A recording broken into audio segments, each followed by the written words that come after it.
ಸಜೀವ, ಯಾರೋ ನಮ್ಮನ್ನ ಟಾರ್ಗೆಟ್ ಮಾಡ್ತಿರೋ ಹಾಗೆ ಕಾಣ್ತಿದೆ. ನಾವು ತಕ್ಷಣ ಹೋಗಿ ಪೊಲೀಸ್ ಕಂಪ್ಲೇಂಟ್ ಕೊಡೋಣ. ಬನ್ನಿ ಹೋಗ್ಬಿಡೋಣ. ಅದ್ಯಾರದು ನಮಗ್ ಪದೇ ಪದೇ ತೊಂದರೆ ಕೊಡೋದು? ಬನ್ನಿ ಅವ್ರನ್ನ ಪತ್ತೆ ಹಚ್ಚಿ ಜೈಲಿಗೆ ಕಳ್ಸೋಣ. ಬನ್ನಿ. ಬೇಡ, ಅದೆಲ್ಲ ಏನು ಬೇಡ.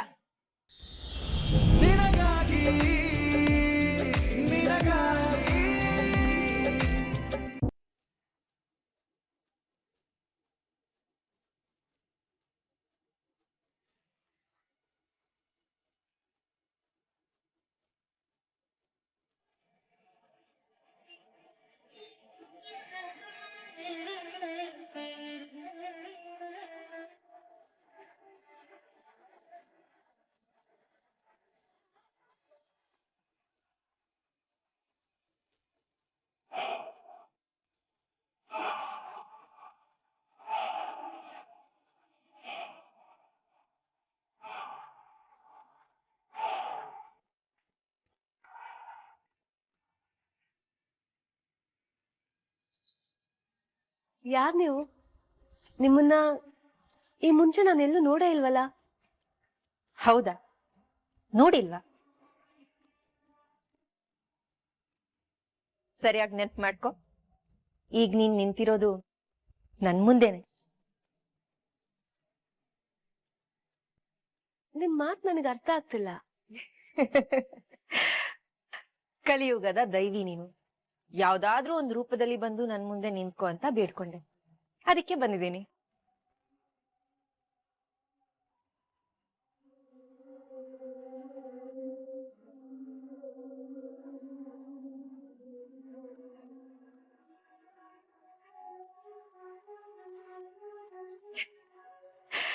ಸುಮ್ನೆ ತಮಾಷೆ ಮಾಡ್ದೆ ಅಷ್ಟೆ.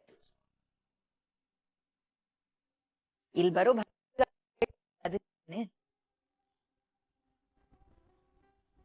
ಬದುಕೇ ಒಂದು ಯುದ್ಧ.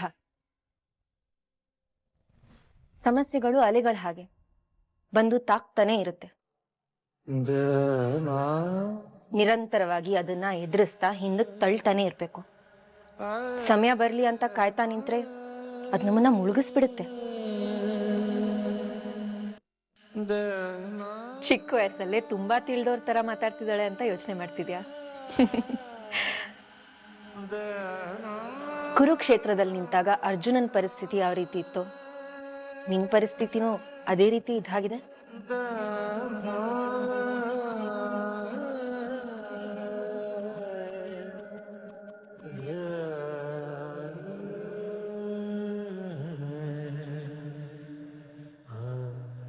ನಾನು ನನ್ನವ್ರ ಜೊತೆನೇ ಯುದ್ಧ ಮಾಡ್ಬೇಕಾ?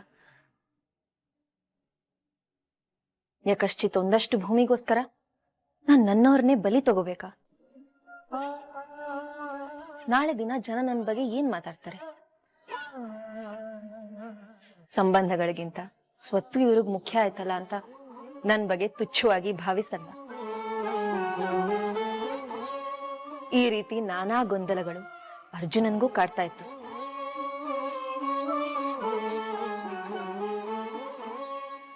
ಆಗ ಕೃಷ್ಣ ಪರಮಾತ್ಮ ಏನ್ ಹೇಳ್ದ ಗೊತ್ತಾ? ನಿನ್ ಯುದ್ಧ ನಿನ್ನೋರ್ ವಿರುದ್ಧ ಅಲ್ಲ, ಅಧರ್ಮದ ವಿರುದ್ಧ, ದುಷ್ಟತನದ ಮೇಲೆ, ಅರಿಷಡ್ ವರ್ಗಗಳ ಮೇಲೆ. ಇಲ್ಲಿ ಸತ್ಯ ಗೆಲ್ಬೇಕು, ಧರ್ಮ ನಿಲ್ಲಿಸ್ಬೇಕು ಅಂದ್ರೆ ಇದು ನಿನಗೆ ಅನಿವಾರ್ಯ.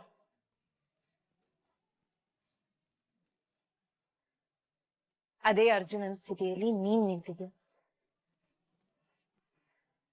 ಅದೇ ಗೊಂದಲದಲ್ಲಿದ್ಯಾ. ಧರ್ಮ ನೆಲೆ ನಿಲ್ಬೇಕು ಅಂದ್ರೆ ದೂಷಣೆಗೆ ಹೆದರ್ಕೋಬಾರ್ದು, ಹೋರಾಡ್ಬೇಕು, ಜಯಿಸ್ಬೇಕು. ನೀನು ಜಯಿಸ್ತ್ಯ.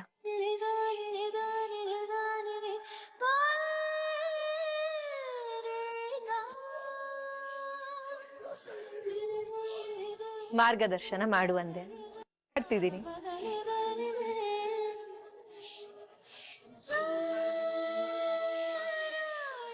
ಇಷ್ಟು ಕಿರಿಯೋಳು ಇಷ್ಟೆಲ್ಲ ಮಾತಾಡ್ತಿದ್ದಾಳೆ ಅಂತ ಯೋಚನೆ ಮಾಡ್ತಿದ್ಯಾ?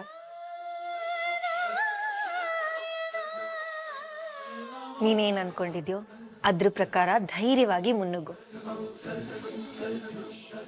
ವಿಜಯದಶಮಿ ದಿನ ನಿನಗೆ ವಿಜಯ ಸಿಗುತ್ತೆ.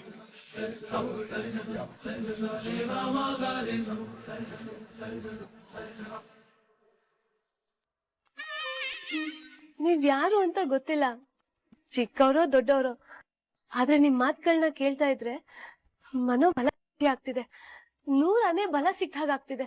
ಎಂತ ಸಮಸ್ಯೆಗಳನ್ನು ಧೈರ್ಯವಾಗಿ ಎದುರಿಸುವಂತ ಛಲ ಇದೆ.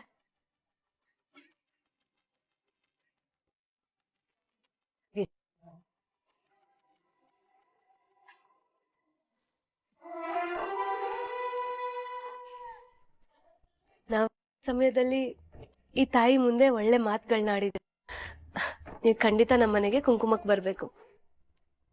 ಸಮಯ ಬಂದಾಗ ಖಂಡಿತ ಬರ್ತೀನಿ.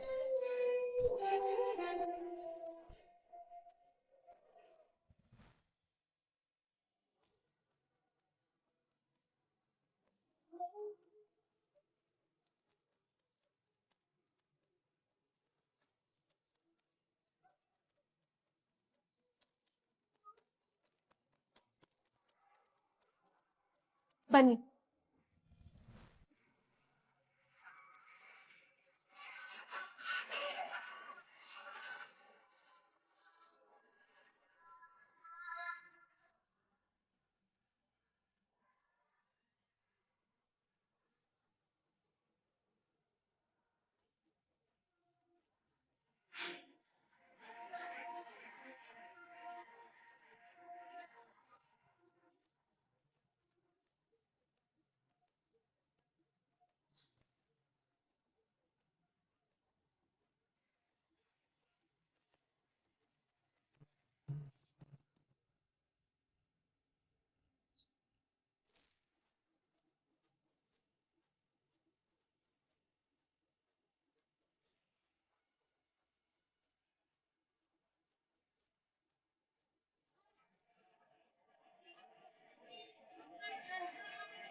ಬನ್ನಿ.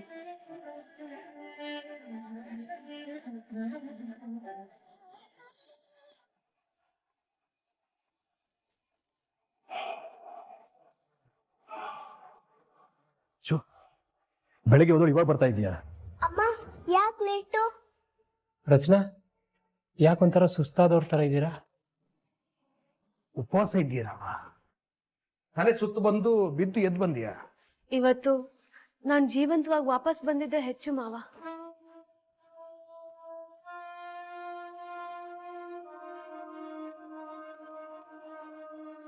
What you mean?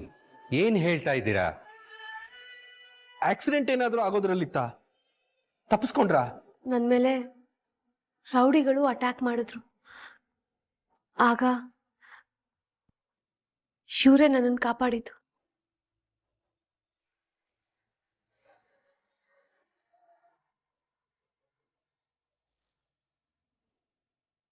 Bachchu,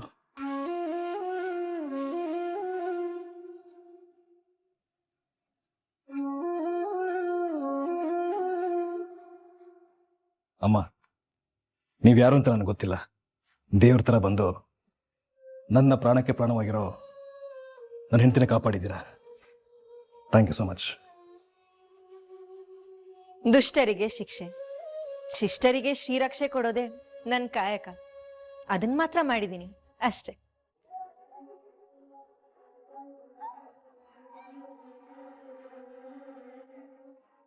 thank you ಅಮ್ಮ.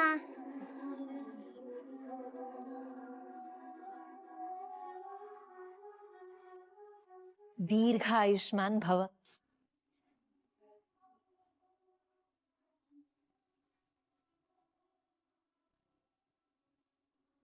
ಸಜೀವ, ಯಾರೋ ನಮ್ಮನ್ನ ಟಾರ್ಗೆಟ್ ಮಾಡ್ತಿರೋ ಹಾಗೆ ಕಾಣ್ತಿದೆ. ನಾವು ತಕ್ಷಣ ಹೋಗಿ ಪೊಲೀಸ್ ಕಂಪ್ಲೇಂಟ್ ಕೊಡೋಣ. ಬನ್ನಿ ಹೋಗ್ಬಿಡೋಣ. ಅದ್ಯಾರದು ನಮಗ್ ಪದೇ ಪದೇ ತೊಂದರೆ ಕೊಡೋದು? ಬನ್ನಿ, ಅವ್ರನ್ನ ಪತ್ತೆ ಹಚ್ಚಿ ಜೈಲಿಗೆ ಕಳ್ಸೋಣ. ಬನ್ನಿ. ಬೇಡ, ಅದೆಲ್ಲ ಏನು ಬೇಡ.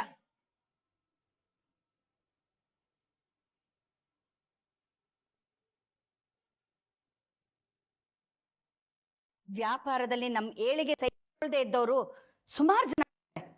ಅದ್ರಲ್ಲಿ ಯಾರ ಮೇಲೆ ಅಂತ ಹೋಗಿ ಕಂಪ್ಲೇಂಟ್ ಕೊಡ್ತೀರಾ? ನೋಡಿ, ಹಬ್ಬದ ದಿನದಲ್ಲಿ ಪೊಲೀಸ್ ಗೀಲೀಸ್ ಎಲ್ಲ ಬೇಡ ಪ್ಲೀಸ್. ಅಕ್ಕ, ಇವತ್ತು ರಚನಾ ಮೇಲೆ ಕೈ ಇಟ್ಟವರು ನಾಳೆ ನಮ್ಮ ಮೇಲೆ ಇಡಲ್ಲ ಅಂತ ಏನ್ ಗ್ಯಾರಂಟಿ? ಅದೇನೋ ನಿಜಾನೇ, ಇಲ್ಲಿ ಯಾರಿಗೂ ನಮ್ಮಂಗಿಲ್ಲ.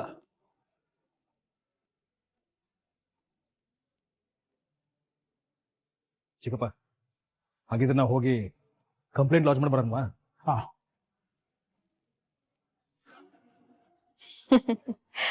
ಅದರ ಅವಶ್ಯಕತೆ ಇಲ್ಲ. ಯಾರಿಗೆ ಯಾವ ರೀತಿ ಶಿಕ್ಷೆ ಕೊಡ್ಬೇಕು ಅಂತ ನನಗ್ ಚೆನ್ನಾಗಿ ಗೊತ್ತು.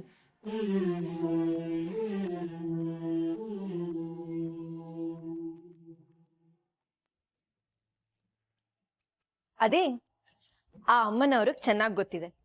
ಅವಳೆಲ್ಲ ನೋಡ್ಕೋತಾಳೆ. ನೀವು ನಿಶ್ಚಿಂತವಾಗಿರಿ.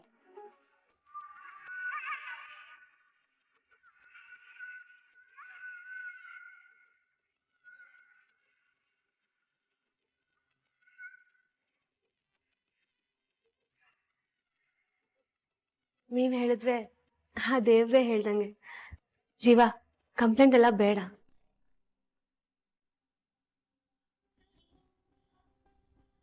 ಬನ್ನಿ, ಅರ್ಶಿನ ಕುಂಕುಮ ಬಾಗ್ನ ಕೊಡ್ತೀನಿ.